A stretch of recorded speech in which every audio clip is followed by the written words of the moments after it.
not done yet. So, Shannon, like it, love it, or hate this from Tom? Man, look here. Me, normally stories about the locker room stayed in the locker room. But it seems to me that everything that Tom Brady does that paints Tom Brady as a more mythical and a more magnanimous and the greatest leader of all time is that it seems to come out. Devin White said, man, I was a little disappointed that I didn't make the Pro Bowl. And he looked at me and was like, D, I don't give a bleep about no Pro Bowls. There's another bowl I want. I'm like, bruh, wow. Like, I've never heard that one before. I could have swore I've said that plenty of times to guys. I'm sure John has said that plenty of times to guys. I know a lot of other players have said that's not the most important bowl. Skip, look. It's a fairy tale. No, I just think the thing. When we won the AFC Championship game in Pittsburgh, Skip, we were very excited. Because we went back and we beat a team that had beaten the brakes off of us. But as in our excitement, I was like, hold on, guys. At the beginning of the season, we weren't talking about winning the AFC Championship game. We was talking about going to San Diego, and that's what the Super Bowl was. I said, I'm talking about going to see Shamu.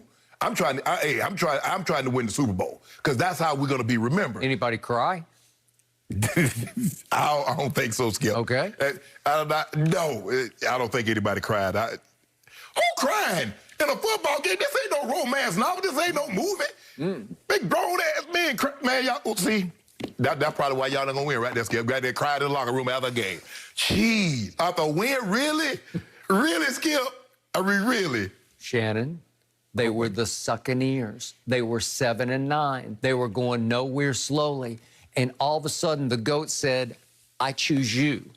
And lives changed. Oh, my God. And all of a sudden, they wake up after going 3 times on the road as a wild card team, and they are going home to the first ever home team Super Bowl. But it just, Skip, Brady understands, and that's the problem that I don't think enough people have.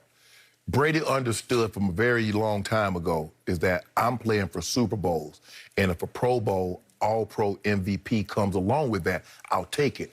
Far too many guys put it the other way. If the Super Bowl comes with me making the Pro Bowl, making the All-Pro team, I'll take that. Okay. Brady just shifted it. Super Bowl first, and then everything that comes after that, I'll take that. Okay. Did Tom Brady volunteer this story as he was being interviewed? No. He never does. No, he never would. no. He's not going to make his own mythology, right? He gives you nothing in the interviews. Right. This came from Levante David during a podcast. And the key to this is we don't know the player in question. Right. I don't know if he was a second stringer, third stringer, practice squatter. I don't know who it was. But here's the difference. I've always told you Tom Brady is Jordan-esque, but there are many stark differences between the two of them.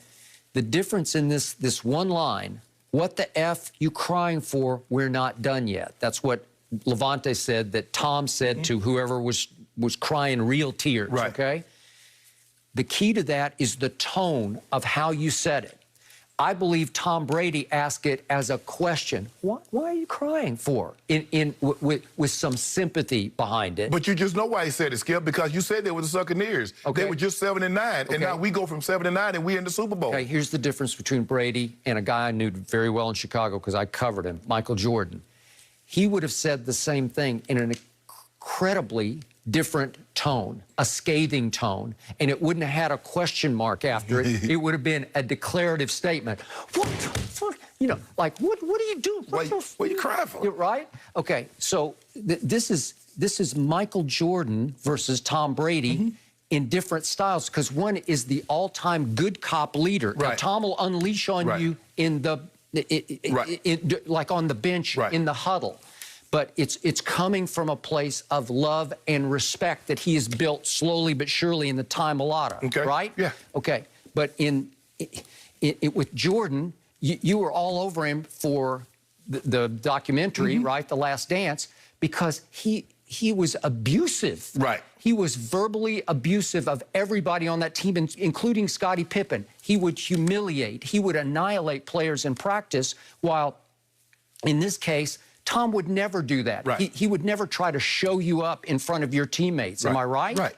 Okay. So in this case, Tom, you know, Levante didn't say it how Tom probably said it. So I'm going to give him I would love that he said it this way. If he said it in the tone that he could get away with saying it to somebody. I don't have a problem with them saying it. What I have a problem with him is that what happens in the locker room normally stays in the locker room. Right. Okay. So, in the end, are you saying you hate that he said this? No, I don't. Look, how Tom Brady motivates and gets that team ready to play, that's the only Tom Brady knows. He's been around them long enough. He kind of knows what to say, when to say it, and how to say it. But for me, Skip, what I've always tried to do, Skip, is that I've always tried to tell people, like, emotion is good, but control emotion is better. So when someone is feeling something, some happiness, I don't tell them they shouldn't feel that at that moment, because I don't know. I know what I felt, Skip, when I won the Super Bowl. Did I feel the same thing after I won the AFC Championship game? Not to the level that I felt the Super Bowl, because that's the ultimate prize. But getting there, after being so close, I mean, getting knocked out the year before in the divisional round, and finally get there, you're like, oh, man, now I get a chance. Because, Skip, there's nothing worse than getting knocked, I guess, yeah, it is. That happened to me my second year in the league, getting knocked off the game before the Super Bowl. Because you're so close. You're so close. You're like, man, we going to the Super Bowl. We win this game, we going to the Super Bowl, and no, you're not.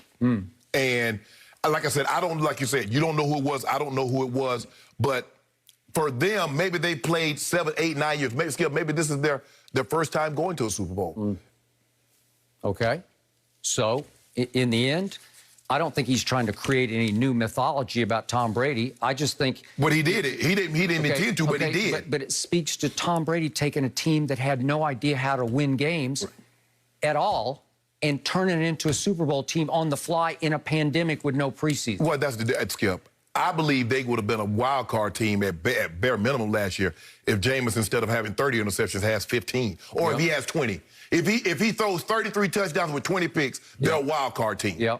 That was the difference. You look at Tim Tebow, Skip. They went, what did they go? They went 8-8, and then the next year Manning comes in, they goes 13-3. It's just, and Tom, look, we can't compare, just like we couldn't compare Tebow to Manning. We can't compare Jameis, but Tom understands. Tom understands moments and how to manage himself in moments and take opportunities that when they're presented, he maximizes those opportunities. So, like I said, for me, there are a lot of things that happen. Now, you talk about somebody that can write a bestseller, your boy. If I went back and wrote over my 14 years, no, let me take it back. From high school to college into my 14 years, Skip, guarantee you'd be a bestseller, New York Times bestseller. Guarantee you do 2 million copies. Really? Guaranteed. Well, why don't you do it? No, sir. Why not? There's certain things that it would happen in the locker room. It happened in that time. You leave it alone. You take it to your grave. Okay, so you're saying Levante David was out of line to even bring up the story? I just think things that happen in the locker room, just leave it in the locker room. Okay, fair enough. I want to read your book now, though. Now, I feel like you can leave out some stuff, Shannon, but like get to the. When you write it, Skip, when you write a tell-all, you got to put it all. You got to, like Skip said, you got to bury your soul. You just got to open up and just pour it all out on the table. And then you make a mess of a lot of people. They ain't got nothing to do with this anymore. No, can't do that, Jenny. Well, you guys also put yourself out there every day. I will do that.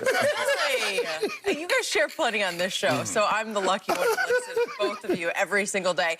Question for you. Final drive to win the Super Bowl. Do you want Mahomes or Brady with...